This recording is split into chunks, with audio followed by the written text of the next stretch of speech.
DA নিয়ে হেলদোল নেই রাজ্যের।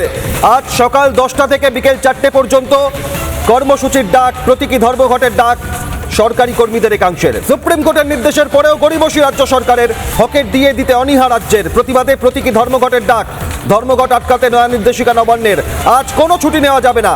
আজ অনুপস্থিত থাকলেই শোকজ। সরকারের তরফ থেকে বিজ্ঞপ্তি জারি। সরকারি কর্মচারীদের সংগঠনের ডাকে আজ 13 তারিখ 13ই মার্চ তারা রাজ্য জুড়ে কর্মবিরতির ডাক দিয়েছে, একই সঙ্গে ধর্মঘট পালন করছে এবং বিভিন্ন জায়গায় এই মুহূর্তে খাদ্য দপ্তরের সামনে যে ছবিটা দেখা যাচ্ছে, যে সরকারি কর্মচারীদের যে বিক্ষোভ, সেই বিক্ষোভ আন্দোলন এবং চলছে এবং এই ধর্মঘট চলছে এবং একই সঙ্গে যারা গেটে ঢুকছেন, গেটে প্রত্যেকের কাছে প্রত্যেককে তারা কথা বলছেন এবং যারা ভিতরে প্রবেশ করছেন তাদেরকে কর্মবিরতির জন্য করার জন্য অনুরোধ জানাচ্ছেন এবং একই সঙ্গে হাতে গোলাপ দিয়েছেন। যদিও খাদ্য ভবনে প্রাথমিকভাবে একটা বিরোধ বাধে এবং খাদ্য ভবনের সামনে বিরোধ বাধে এবং তারপর গাড়ি আটকে রাখার চেষ্টা এবং যে ছবি দেখা যাচ্ছে তার পাশাপাশি যে ভাস্কর ঘোষ, সংগ্রামী যৌথ মঞ্চের আবাহক ভাস্কর ঘোষ, তিনি বলছেন সংগ্রামী যৌথ মঞ্চের আবাহক ভাস্কর ঘোষ তিনি পরিষ্কার বানাচ্ছেন যে আজকের পর অর্থাৎ 31শে ডিসেম্বরের পর এই রাজ্যের মুখ্যমন্ত্রী আর মমতা বন্দ্যোপাধ্যায় থাকবেন না, এমন বার্তাও তিনি দিচ্ছেন। তবে যারা গেটে ঢুকছেন, প্রবেশ করে তাদের প্রত্যেকের হাতে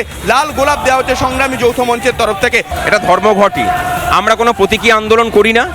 যা করছি সেটা সরকার হাড়ে হাড়ে জানে এবং সফল তো হবেই।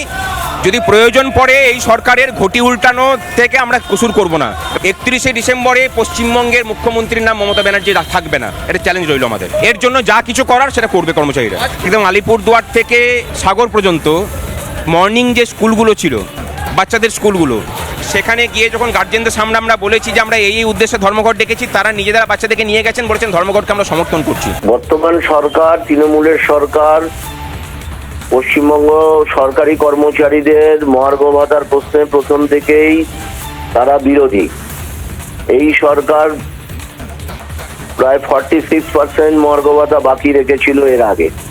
তারপরে দীর্ঘ লড়াই আন্দোলনের মধ্যে দিয়ে মহামান্য আদালতের কাছে, সর্বোচ্চ আদালতের কাছে যাওয়ার পর আদালত যখন বলেছে ডিএ কর্মচারীদের অধিকার দিয়ে দিতে হবে, তারা এখনো পর্যন্ত সুপ্রিম কোর্টের অর্ডারকে মান্যতা দেয়নি এবং সরকার বিরোধী যে কাজ, সেই কাজ তারা করে চলেছে।